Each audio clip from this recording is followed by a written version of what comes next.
without further ado, let's launch this.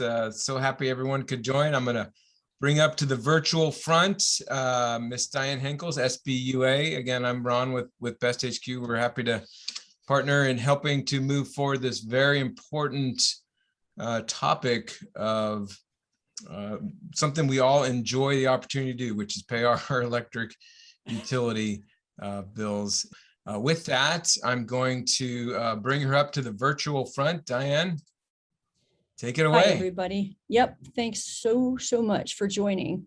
So this will be, as I said, a very dense hour based on the interaction of small businesses, that is small commercial customers, but also those who pay triple net leases, so they might not be paying their power bills or their energy bills directly.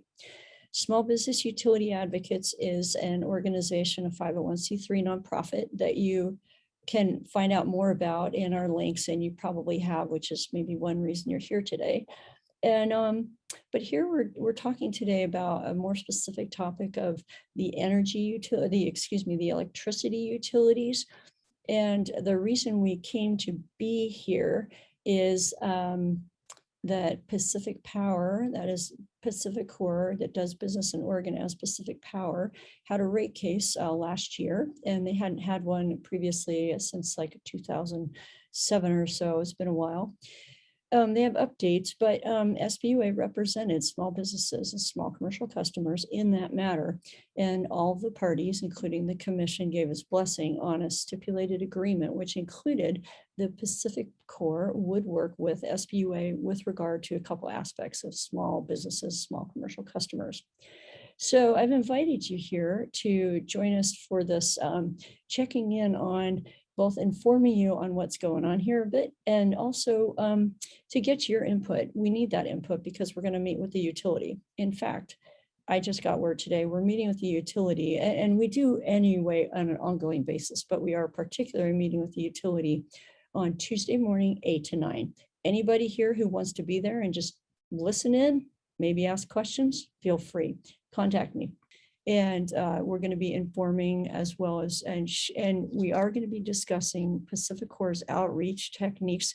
Now, how many of you received the background document yesterday that I emailed to those who had signed up for this forum? But that has the exact proposal, the exact tools that PacifiCorp sent to us about how they outreach to small business. So that could be illuminating for you. So next slide, please. Just on the national scale, the significance of this, which Mike already indicated in his introduction, and is that small businesses are paying a lot of money on energy and electricity. And you'll see later the statistics from the rate cases and such that tell us that it's approximately 8% of the load are small commercial customers. Commercial or small commercial customers is also approximately 8% of the revenues of the utilities. And this is, so it's under 10, but way over 5. So you also see this federal information that shows that energy conservation, energy efficiency is a significant piece. Now, although this figure comes from 2014, we're still working that because generally speaking, energy efficiency is the least cost form of energy, sometimes called megawatts. The reason I included these 3 graphs down below that you see, these charts, is that small commercial, or commercial, I should say, of which the majority is actually small commercial. For example, in Oregon, they make up their figure on each one of these charts. And what I'm trying to show here is, in addition to giving you a go-to for the statistics, because I think they're probably interesting, is that you'll see they represent a constant part of the revenue, of the load, and of the number of customers of the utilities. So we hope to provide you an update, or a follow-up to this, an update of this 2014 study, or to confirm to you that this is the most recent study like this. any rate, oh, and by the way, if there's any questions at all, please put it in the chat or ping your, just speak up.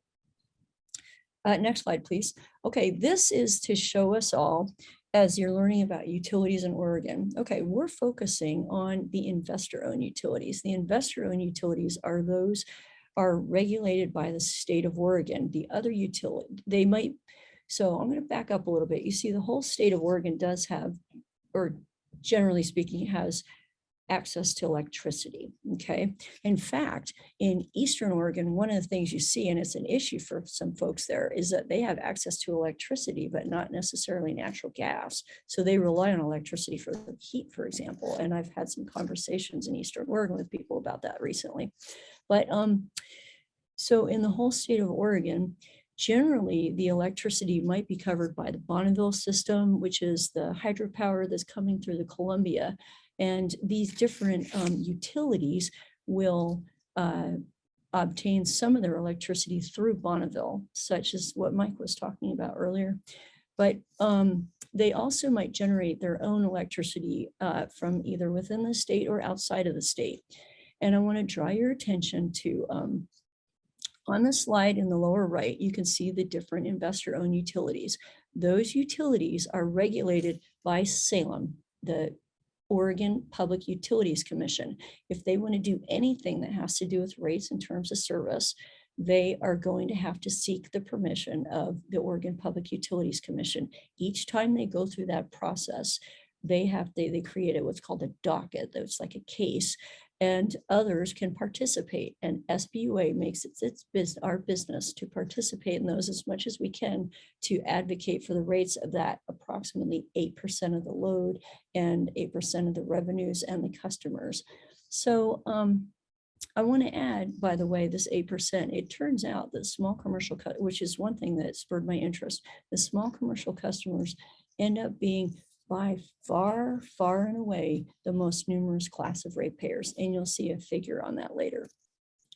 So these investor-owned utilities are in the state of Oregon, also are part of legislation that Oregon promulgated many years ago that ended up creating the Energy Trust of Oregon. So the pictures you see here, the utility territories are those geographic areas where each of the utilities operates and serves, but it's also the same as the geographic areas where the Energy Trust is in operation.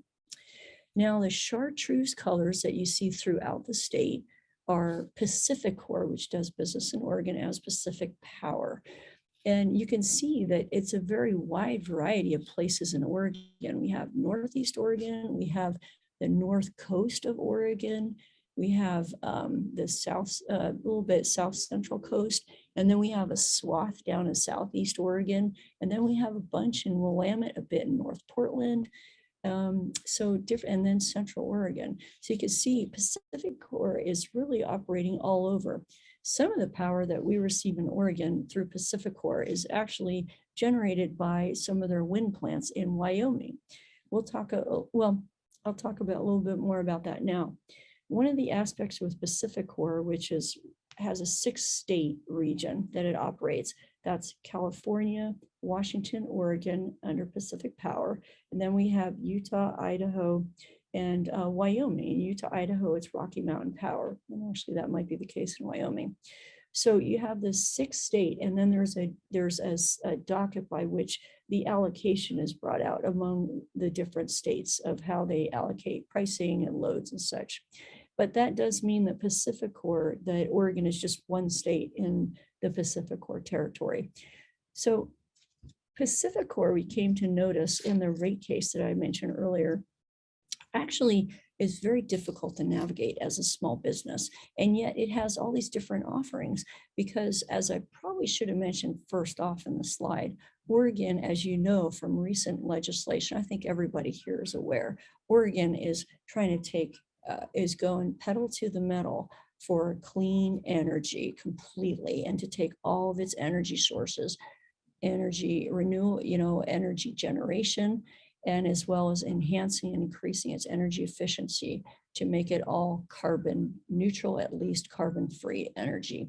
So that means it needs to remove itself from fossil fuel generated energy. So we got a little ways to go there, but all the money that's going to be required to pay for that is coming from ratepayers. That's us, small businesses, as well as the residential, the industrial, and the large commercial, the Safeways, the, what have yous. So we need to be in there to make sure those rates are fair and reasonable. So you see these different parts of Oregon that are served by Pacific Power. Next slide, please.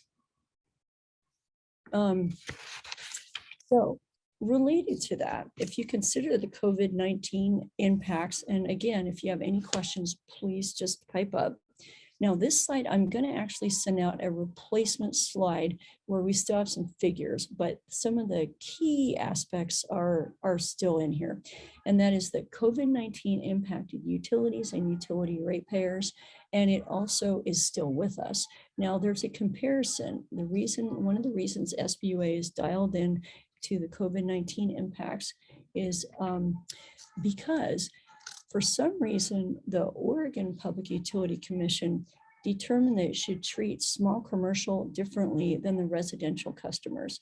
For example, in Oregon, there was a moratorium on disconnection of the residential ratepayers that was postponed until even fairly recently, it's like July or August 2021.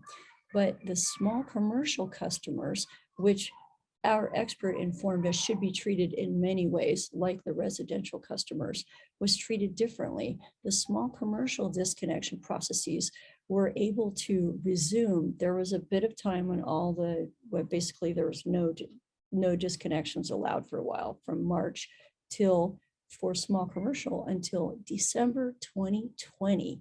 We advocated differently, but what was also interesting is both Washington and California Public Utilities Commissions also advocated and ordered that disconnections for small commercial also wait until April and maybe a bit later in those states. So it was curious that Oregon decided that it was okay to begin disconnections for small commercial December 2020. Another reason SBUA is in full swing at its job.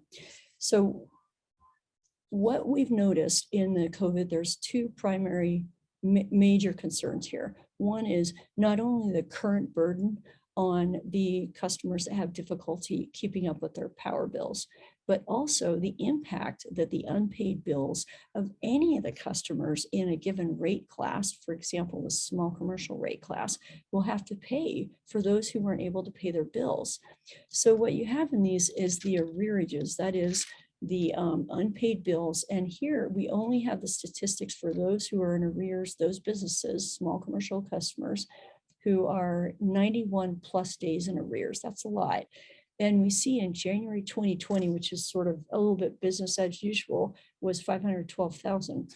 We see some big differences, a huge amount in December 2020, but we could still see in August 2021 that we're still almost 400% higher than we are in January 2020. We are concerned, we still work this because we're concerned that that extra amount of money is going to be assigned to a rate case later on.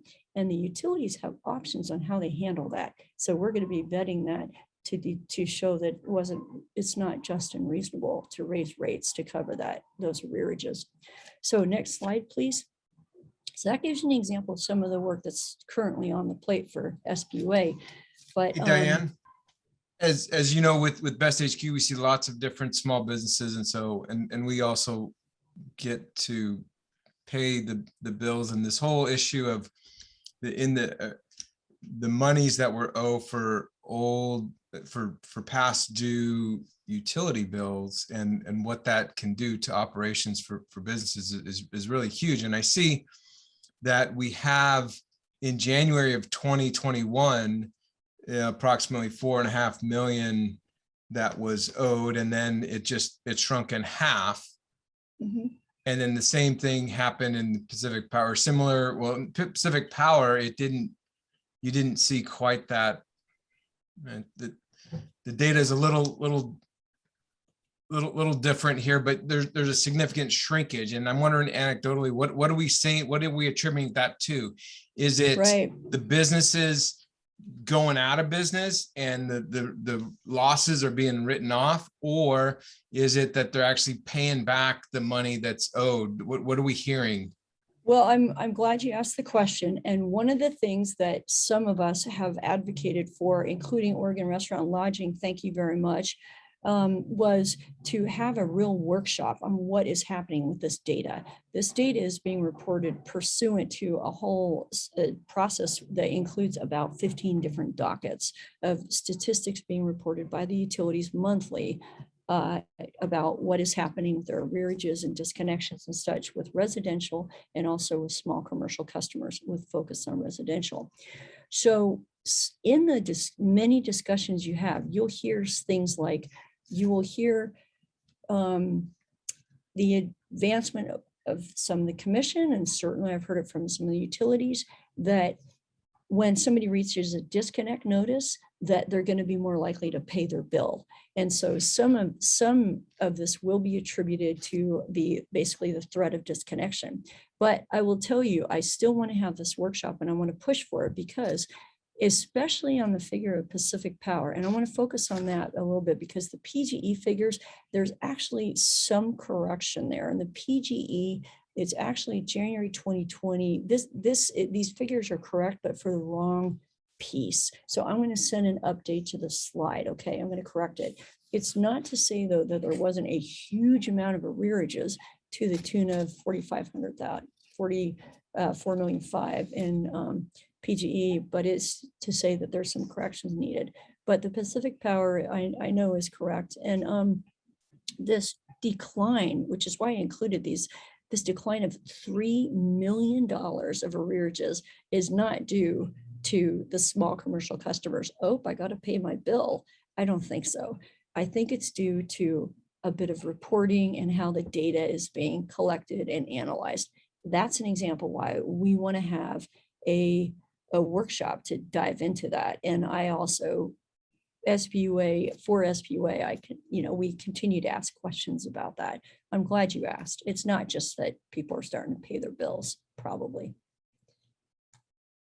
Does that answer your question? Yeah, so we've talked about the COVID-19, and we will, I think what this was, and actually this is where you see the figures for the PGE. These are the correct figures, okay, of the PGE. There's still a huge amount of arrearages to small commercial customers, and now it's at 540, it's much reduced, but you still see it's substantially greater. So let's go next slide, please. So we have a question for you, and if you would please either put it in the chat. And Tim, we have a quick summary of the results. It's mixed results. There's most people are not in the district, but work with people who are in the Pacific Power areas, territories. Okay. And I can tell you that, for example, we have our audience from our participant from the North Coast, or that is the Oregon Coast Community College. I know the campus is served by Pacific Power, so we have Pacific Power in different parts of the state. Okay, let's go next slide, please. All right, so we have the marketing and outreach plan. So here's the significance of this. So as the utility seeks to pay for its operations in the state of Oregon, and also pursue the state's energy policy to take us off carbon fuels, it can use different tools like rate design. Rate design is basically the different kinds of plans you can choose to how you get your electricity. So maybe you're going to run, you probably heard of this, and they have different terms. You can have energy efficiency, which is reducing the amount of electricity you use. You can also have demand response, which is going to be when you use it, structured to like the equipment that you have, can it be timed to use it at a most efficient time, or at a time where the rates are lower? So we have two different tools that came out in the rate case. The PacifiCorp, Pacific Power, has applied to the small commercial customer. That is Schedule 23. And by the way, look at your power bills closely, and you're going to see, no matter what your utility, you're going to see the word schedule something, and that is going to be your schedule. And if it's Schedule 23, you land squarely in what SBUA represents for PacifiCorp. But Schedule 23-210 is a time of use service that a business can sign up for. So the question would be, do you know about this? How you learn about it as a business to be able to benefit from it? What are the benefits to your business? Another one is the Schedule 29, which they're also applying to small commercial customers. And we want to know, and that's principally about transportation electrification and how it's helping pay for that. It's a time of use pilot program. So we want to know, are small businesses taking advantage of this time of use pilot, and how can they do that? We know in this particular Schedule 29, ChargePoint and Tesla were weighing in on that one, and we want to know how it impacts small commercial customers. But they have to learn about it. The customers have to learn about it. And so how is the utility reaching out to the customers on the benefits of this? Okay, next slide, please. So we want to get into what works for these customers. I mean, we're all busy people. Small businesses are very busy. And what are the outreach methods that work best for the small business?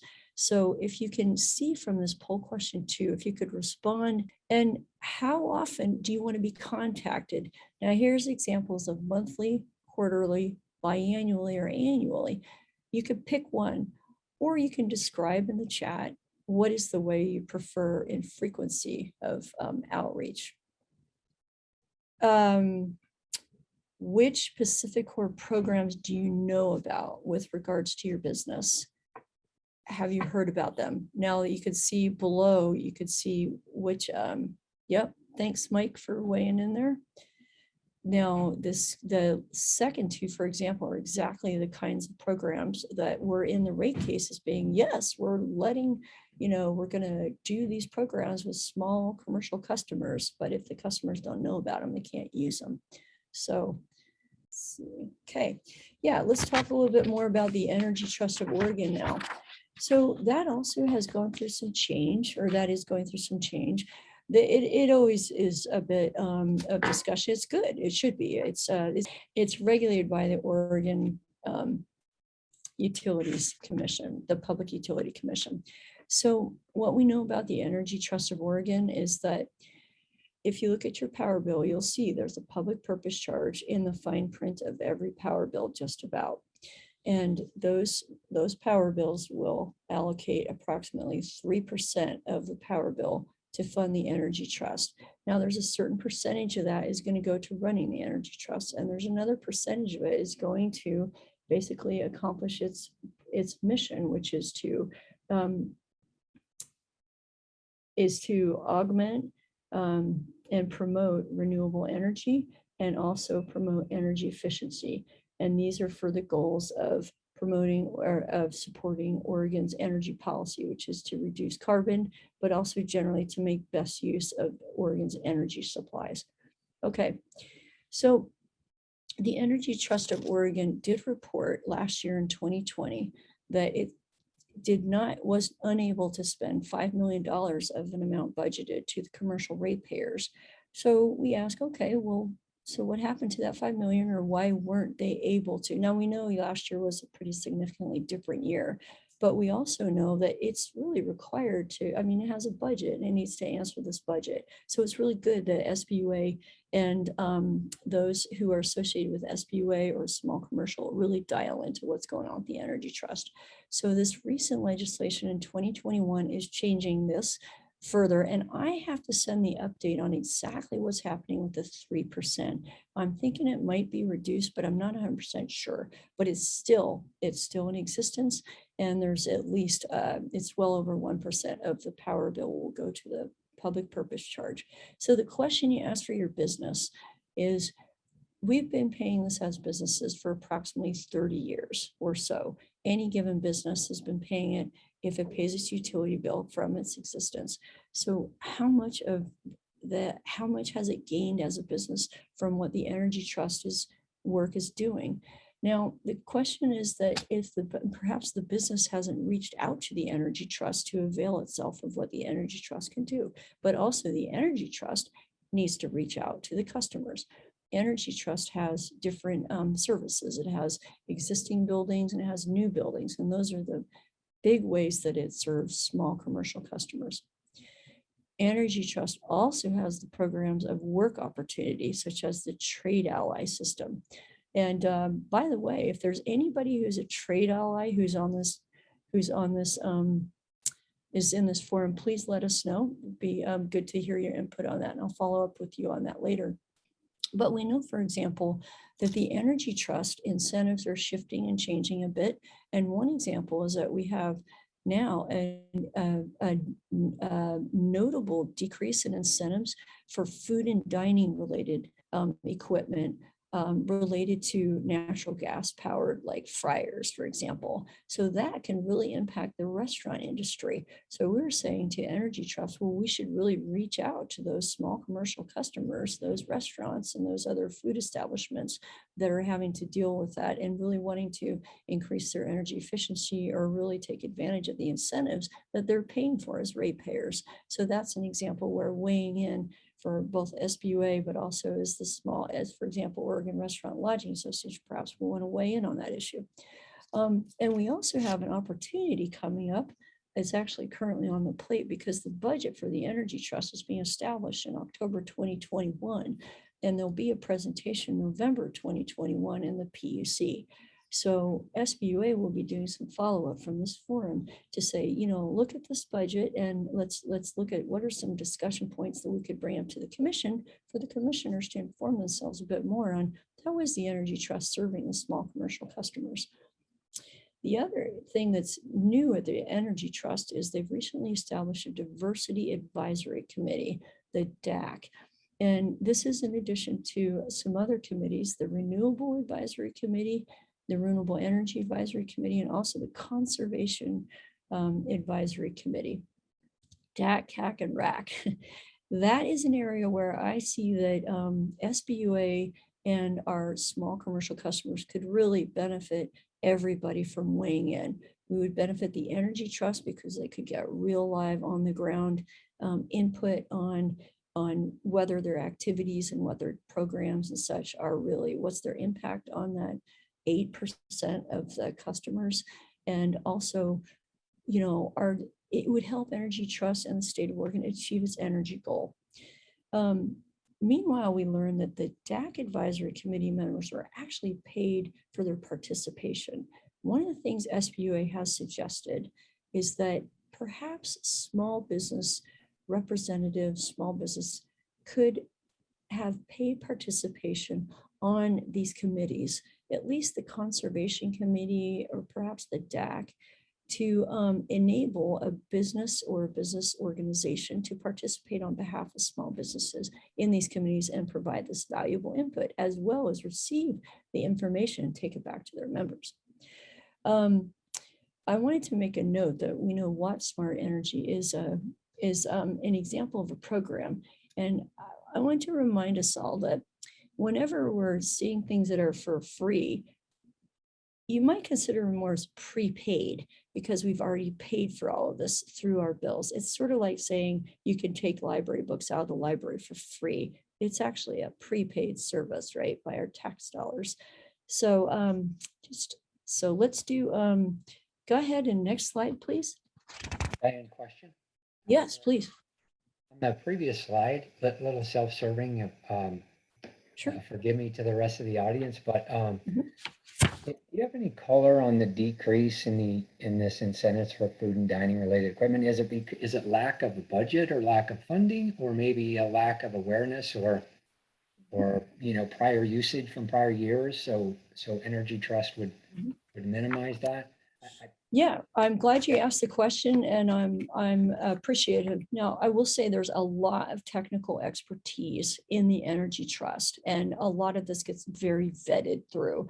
And so it's really going for cost-effective energy measures and, colloquially speaking, bang for the buck.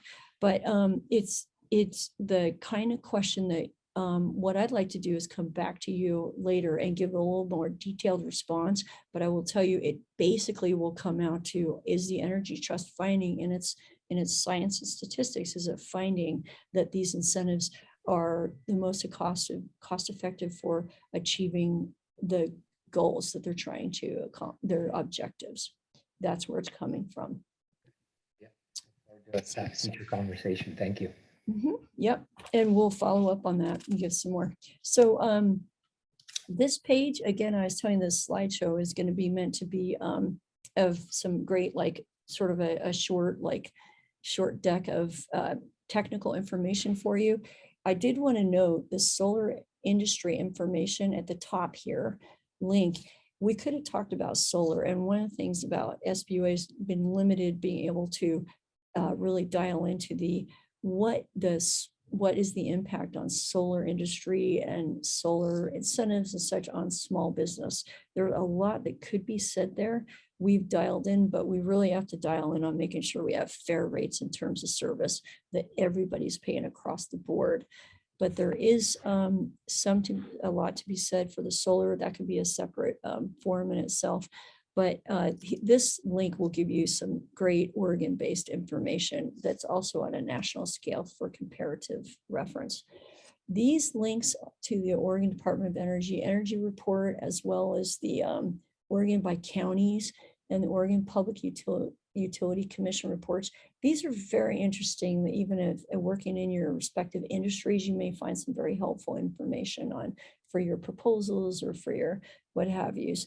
Especially when you keep in mind, we have certain things like the Portland Clean Energy Fund that provides grants and such. And there's a lot of information that can come from all of these resources that can help support your proposals and the work that you're doing, making it applicable to your clients. Let's go to let's go next slide. We also have ours, but I'm interested, having discussed today, presented, what is the most important energy or utility related topic that impacts small businesses today in your minds? If you could please respond for you and your constituency. All right, let's go ahead. And I see actually some a variety of responses, actually. Definitely taken into account cost, but we also have the reliability and resiliency issues coming out from, for example, on the coast. Thank you for that. Let's go to our next slide, please. This is a one number answer. Hopefully, how important is it to reach the small businesses with better quality technical information about energy and utilities that's appropriate for small business?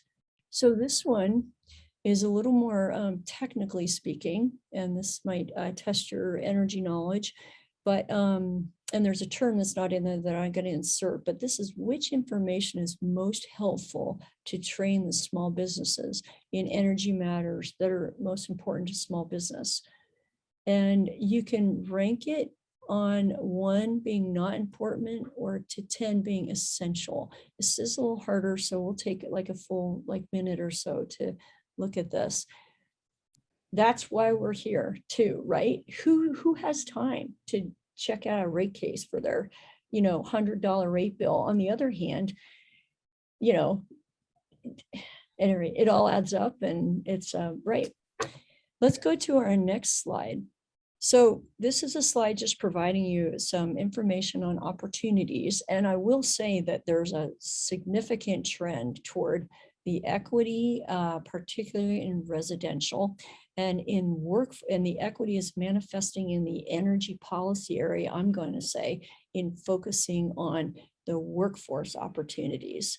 So SBUA has had to really push, is really having to push we've always advocated for the consideration, in fact, the quantification of the impact on small business of the energy policy by looking at, for example, participation of COVID businesses and the percentage of revenues they receive from energy projects, related projects.